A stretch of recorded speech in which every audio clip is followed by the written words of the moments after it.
I gotta hit the beat. I gotta hit the beat, beat. I gotta hit the beat. I gotta hit the beat, beat. I gotta hit the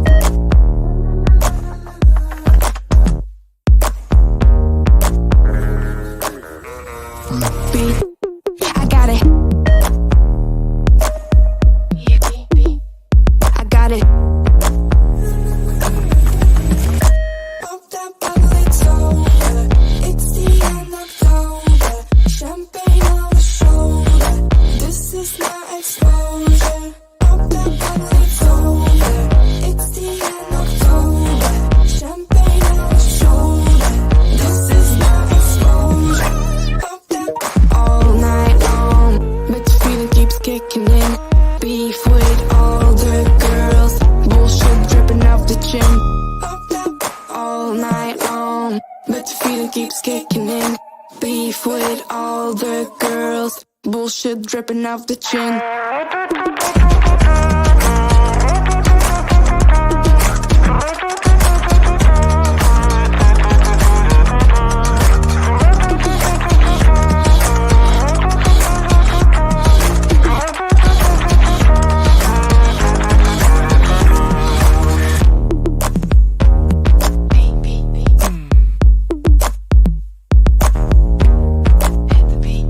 I gotta hit the beat, beat. I gotta hit the beat, beat, beat. You drop this. Yeah. Like they're bringing anything to the table. Bro, I'm not your son, see I'm able. I do my own bits. Limited edition of some missing classic shit. I know that you're feeling it. Feel mad, cold nights feel heavy. Same place, going in the heart of the city. Nitty gritty feels iffy and the eyes feel shifty. The shit we're in, yo, it's all mad risky. All night long, but the feeling keeps kicking in. Beef with all the girls, bullshit dripping off the chin. All night long, but the feeling keeps kicking in. Beef with all the girls, bullshit dripping off the chin.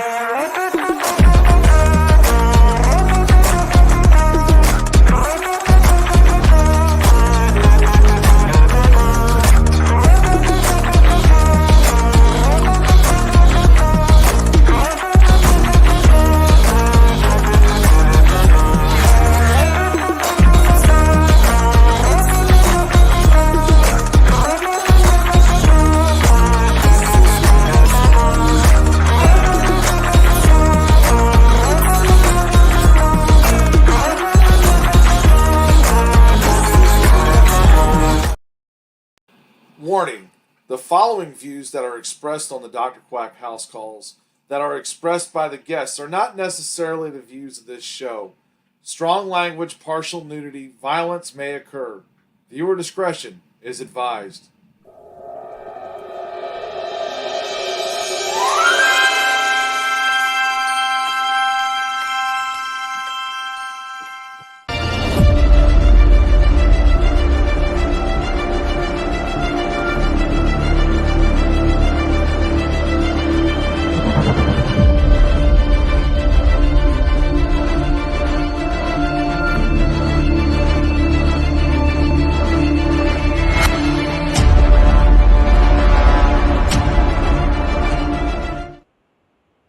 Hello, everyone. Welcome to the House Calls. I'm Dr. Quack, and tonight I got a special guest here. I got a returning guest here to the House Calls.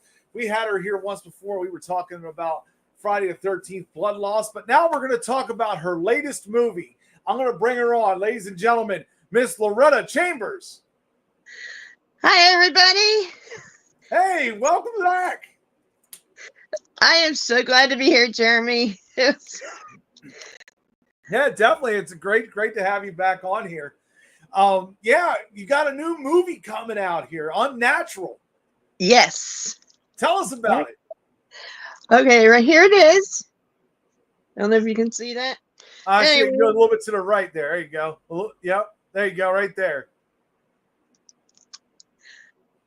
Called Unnatural. It's a supernatural Western starring WWE's Al Snow. Also is John Wells, Darren Lee Cupp, Melissa Bowen, and there's a slew of cast. I have a supporting role as Madam Miss Luna. So I run the saloon in the Old West. The story is about a cowboy who comes to town with his grandkids. He ends up with these kids because his son, something happened to the parents of these kids, and these are his grandkids. So he comes to this town and where no guns are allowed, but he doesn't know that. And he carries a whiskey bottle of some type in his pocket because he thinks whiskey solves all problems. So he comes Gee, to his that town. sounds like real life. Yeah. So he comes to his town not knowing that there are werewolves and vampires and just all kinds of stuff. And in the meantime, he's always talking to ghosts, and he's always talking to God, asking God to forgive him and, just help him along the way. And so he comes to this town, and there ends up being a big old shootout at some point. He shoots the town, and somewhere later in the movie, you'll find that he sees an angel, and he realizes who that angel is, which I can't say. Right. So You know? let me ask you something first off. Yeah. Is there a major difference in acting between a horror movie and a Western movie? Oh, definitely. Like, how would you say it would be different? With the Western, well, there's a whole lot of difference, actually. Gosh, I can't even think. Like, is it a different mentality you have to get into? You do, especially playing a madam, and you're in this old Western town, and you're dealing with all these cowboys and the sheriff, and just playing the character itself is different because the madam is the owner of a saloon. She runs a business, and so you have to do your outside work ahead of time to understand more about what a madam truly is, especially in the Old West, because madams in the Old West are nothing like modern day madams. And in which case, back then, when guys came to the whorehouse, they weren't there to have sex. They were actually they were paying for a service. The service was a bath and maybe a hot cooked meal, because they've been out on the prairie for months, weeks. And so That's a big misconception, isn't it? Yeah. So really what they want is a little bit of TLC, but it's more of nurturing. And that's what the saloon girls did back then. It wasn't, I'm sure there was some sexual activity, but it was more about, bathing and washing and just being the typical female. But they dressed kind of scantily, but not in the sense of modern day times. But so you had to do your background work to figure out how to be a madam and how to dress and act and figure out how you're going to work that character. Now, in the horror films, I got to play. Now, in Blood Loss, I was a victim. Right. And so there wasn't a whole lot I had to prepare for that, other than knowing that somewhere in the movie, Jason is going to find me. But we don't know if nobody sees that I'm actually getting killed that I remember. But either way, there wasn't a whole lot I had to do for that. Right. It just took a little more preparation for. Now, you being the madam there, was there a lot of like rough language or things you had to deal with, I guess, with other characters in the film? Mostly the sheriff. The sheriff ran the town, and he had all control of his town. So what he said goes. And he had his deputy and he had his posse, and they all, somehow or other, nobody has guns, but yet the sheriff, He does, he controls the town. So I said the Cowboys weren't bad. The Cowboys, of course, they were my clients. So they were all paying to help provide, I was providing a service and they were paying and they were doing good. But it was really the sheriff who was in control.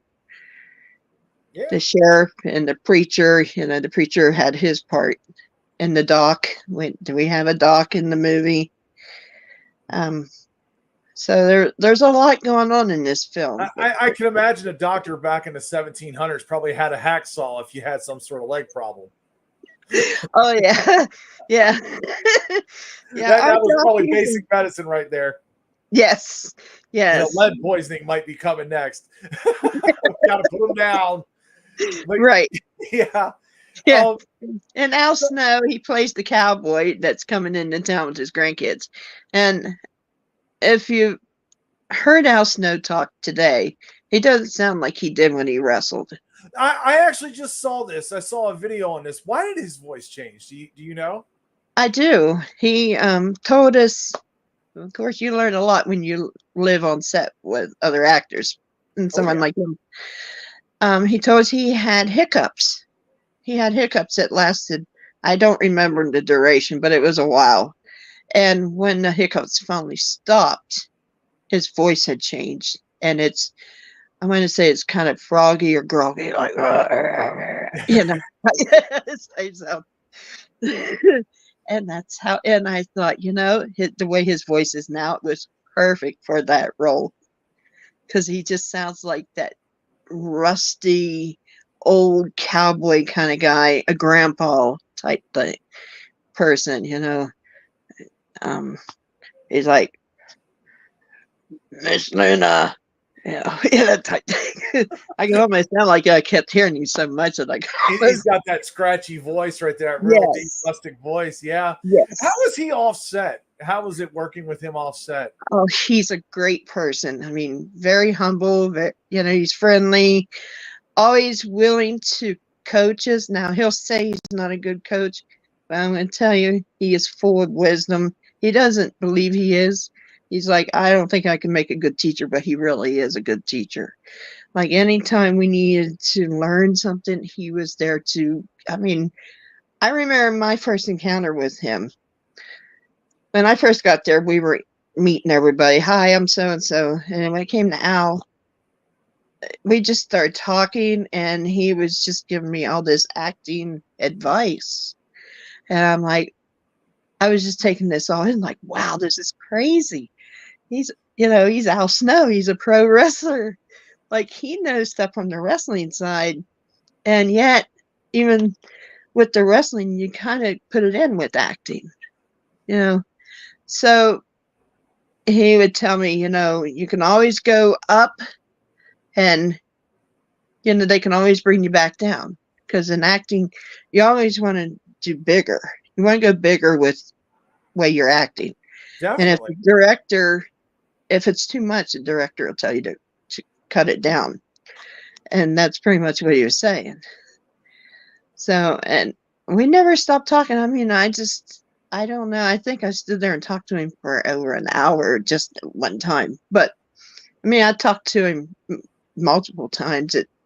But when an actor is studying their lines, we don't bother him. And he had a lot of lines to learn. Oh, I'm sure when you're the lead role, you don't have no choice on that. Yes. So, because people may not know this, but you're involved in the professional wrestling business, right? Did he talk to you about that at all? He did.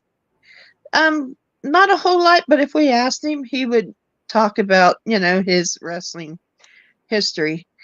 It could be, everybody had their own wrestling questions to ask him. I'm sure. I work in the independent wrestling, and we would talk about that. And with Al, I would mostly talk about wrestling business because I wanted to bring him into our independent wrestling. And of course, that year it was hard because he was always being booked whether as in pro wrestling or with his OVW shows.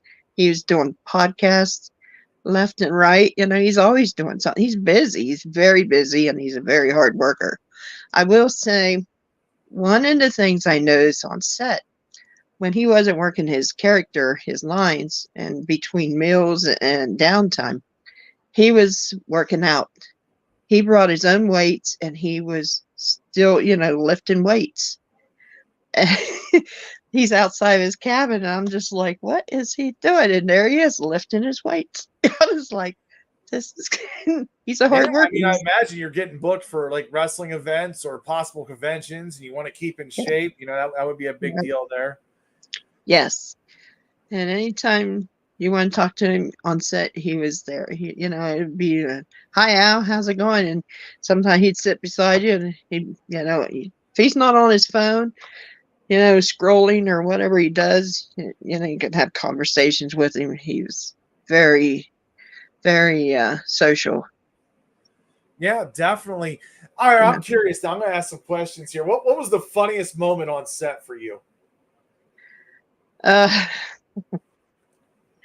Well, some of them stories we don't talk about. Well, something you can talk about. I get it. Oh gosh. Okay, well there's a scene. Okay, they're setting up this scene, and I can't really say too much about how they set it up, but it was actually funny because to make Al Snow look really cool when he does the shootout, which anybody who sees the movie will see, you'll see him shooting all the cowboys in town, the sheriff and everybody. But when they set up the scene, they were putting Al on this, they were putting him on something to make him look really neat to do the movie magic. okay. And he's just tormenting some of the actors, they gave him real guns to hold. I forget what kind of guns, but they were like the old Western revolvers. They had the blanks in there, I'm sure, right?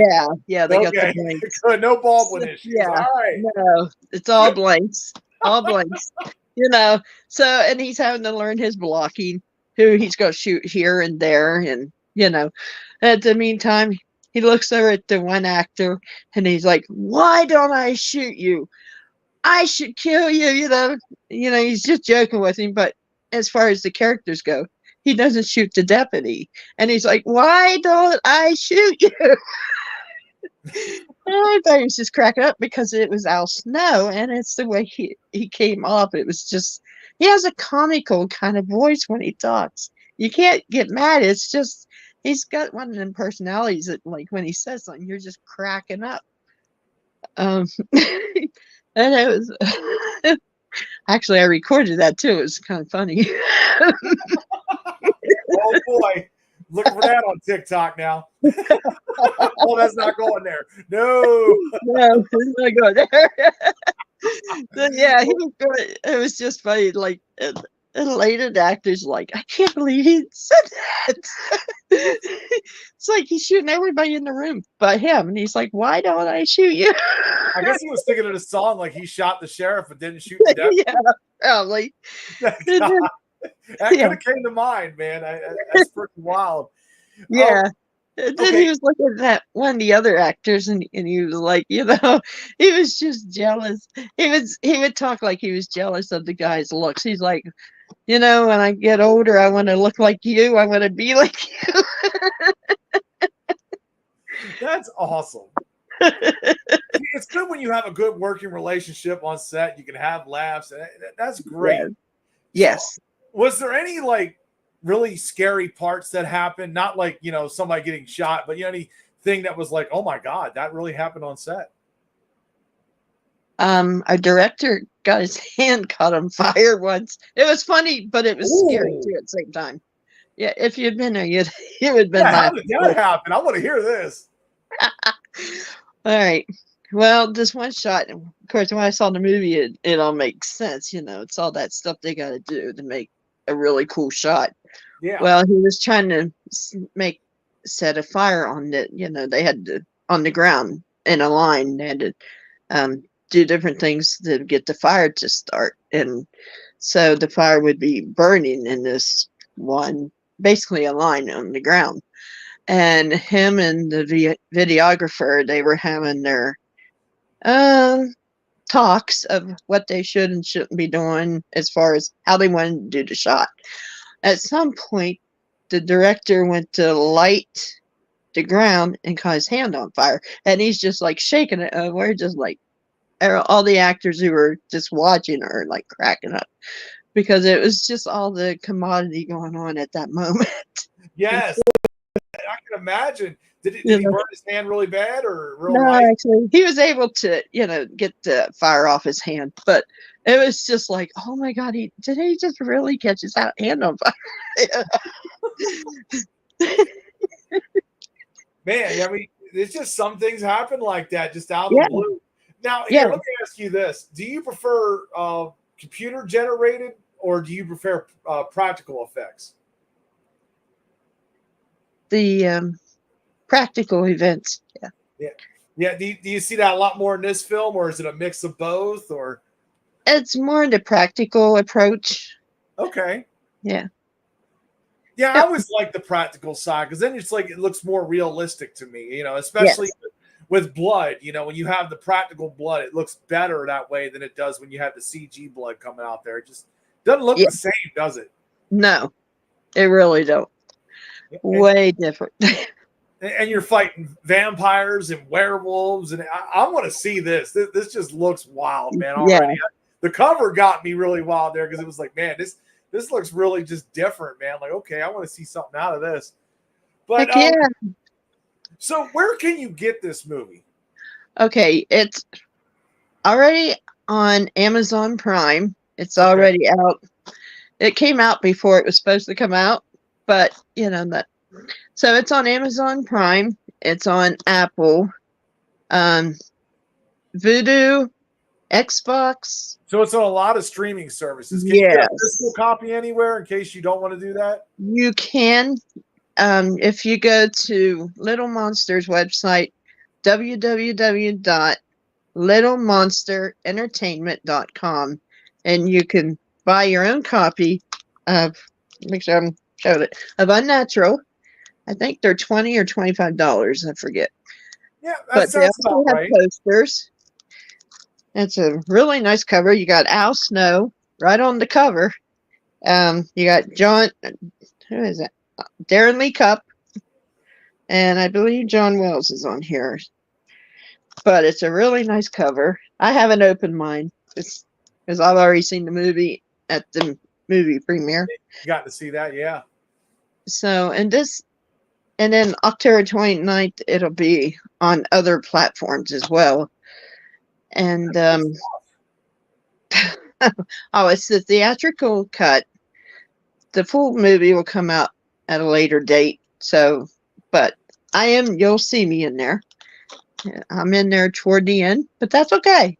But Hey, then that works. I mean, you made it right there. I That's made it in the theatrical cut, so that's awesome. Yes. And Yeah. if you're not sure which one's me, just look for, the sheriff tells me to take the girls upstairs, and you'll see me with my madam hat. Okay. That's awesome. See, you got the nice flower hat right there. That should set it off right there. Yes. Yeah. So here, let me ask you a couple rapid fire questions here before I go. Where do you see yourself in 5 years when it comes to acting? Oh gosh, I would like to see myself with a agency. That's what I'd like to see, and where I can be working more than what I am now. Hopefully, make a little bit of money doing this. That would be nice. So that's what I'd like to see. Now I have another movie coming out in December, I think it is. It's called Homeless for the Holidays. Yes, Another I movie. saw the preview on this. I saw your pictures. Yes. So that one's a Christmas movie. It's a comedy. It's about these homeless people who find a billionaire who wrecked his car, and they take his $10,000. They go shopping for like rich people clothes, and then they go and invade his house. And they try to take over the house. So there's a lot of comedy with this movie. And Al Snow's in that, and he's the leader of the homeless people. And I play Miss Kitty, who talks to imaginary cats. And this one here is Mr. Whiskers. Oh God, I know my woman. She is going to want to watch this. Yes, I will make sure she does. This is my main prop. It's actually my sister's stuffed cat. And I put that in there. And the three main cats I talk about, I compare them to my cats at home. So, and that's how I worked that character. It was actually a really fun character. I'm just this crazy cat lady, talks to imaginary cats, always trying to chase after them. And, Al Snow's character is always giving me these weird looks because I'm always making some kind of cat sounds, or I'm doing like these cat gestures. And he's just like, like, what is she doing? And then at one point in the movie, I knock Al's character into the Christmas tree. That was a big scene. And actually on that set, Al was teaching me some wrestling bumps because I know, knowing who he is, I didn't want to really bump into him. And he's like, Loretta, you can't hurt me. Not because I'm a wrestler, not because I'm tough. It's just, you can't hurt me. So I went full force and I'm like, okay. So, and depending on how I bumped him, which I came at him right here. Right. So, and he knew how to work that character, and he of course he worked it well, being the wrestler he is. So after that, I was like, oh my God, I wrestled Al Snow. So it was a fun movie, and he was coaching me in scenes where he felt I wasn't given enough, and he's like, just go all out, Loretta. Don't hold back. I was like, okay. So yeah, there's some funny, awkward stuff I did behind the scenes, but then when we saw pieces of the movie, it was awesome. I was like, oh, such a weird, awkward thing the director told me to do, but it looks awesome on film. Yeah, definitely. I'm going to be checking that one. I love Christmas movies. They're always great to have. Yeah. I was laughing just watching what I've seen of it. We got a guy with snakes. We had real snakes on set. Ooh. And it's also a heartwarming movie too. So it pulls you in just like any Christmas movie should. So yeah. That's what's really good about that. Any advice for anybody getting into acting? I would say you're going to spend money. You're going to invest. You're going to pay your dues. Or I would suggest definitely taking acting classes. You don't have to go to college for that. Buy acting books, study Meisner technique. Meisner is a huge, if you can find an acting studio, teaches Meisner, and definitely your acting books. Get in to some movies as a background actor, extra actor. At least get your feet wet to see if that's what you really want, because it is, and you're going to do a lot of sitting around, a lot of waiting. You're going to work 12 hours on a given day as an actor, playing a lot of standing if you're an extra actor. But it's a lot of networking. It's a lot of paying your dues. You're going to need headshots. Of course, you'll build your resume as you're getting into acting. So, and network. That is the name of the game. So here, my final question, since we're close to Halloween, what's your favorite scary movie? Well, actually, I have a couple of them. Nightmare on Elm Street and Friday 13th. Oh, yeah, Freddy and Jason. You can't go wrong with them two, can you? Yeah, I can't. Yeah, Freddy Krueger was my first, and then Jason. I have to love Jason. I'm in, a couple Jason movies. Yeah, definitely. I can't wait until they get F-13 to finally come out whenever that happens. Yes. Nobody knows for sure, but... No, nobody knows when Bloodlust's coming out. And I'm working on... Bloodlust, I'm actually told, is coming out here within the next month. Yeah, I think so, because they're having the movie premiere next month for Bloodlust. Yeah, that's what I saw on there. I said, okay. Yeah. See, things are rolling. Then I have a couple more Friday 13th fan films that I'm in the middle of. So maybe in another year or so, but we haven't. We filmed the trailer for Jason Escapes from Hell. Yeah, I saw that. I saw that link out there. Yeah. Yeah, so we'll be That- filming the movie next summer. And okay. then I'm in another Friday 13th fan film. We'll be filming that next summer. People don't realize how popular the Friday the 13th films are. No. They really are. People want to make them and they just want to have different variations, and it makes it awesome Yeah. to watch. And when you see the guys playing Jason, it's so realistic. It's like, oh my God, you feel like you're watching the movie right there. I mean, when you see Jason coming out of water and they're doing the shots, and you feel that surreal moment like you're watching a 1980 Friday 13th film. Oh, yeah. Yeah. And it's so cool to see him coming around the corner of a tree and he's got his machete, and you're just like, oh, don't come near me like that.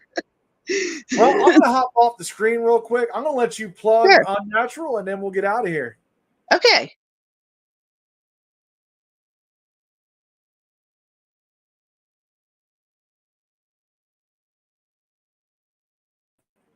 Yep, you can go ahead. By all means, I'm hopping off. Oh, well, thanks for having me, Jeremy, and everybody. Check out Unnatural. It's out on Amazon Prime, Vudu, Apple, Xbox, and it'll officially be out October 29th on over 40 platforms. You can also contact Little Monster Entertainment at www.littlemonsterentertainment.com for your copy of Unnatural with WWE Al Snow, John Wells, Darren Lee Cup, and I play Madam Miss Luna. See you in the movies. And there we go, folks. Thank you, Loretta, for coming on here. Definitely enjoyed this. Make sure you check out Unnatural. I'm Dr. Quack. I got a lot of things going on this week, so keep checking out. We got a lot of shows coming up here, and we'll see you then. Bye.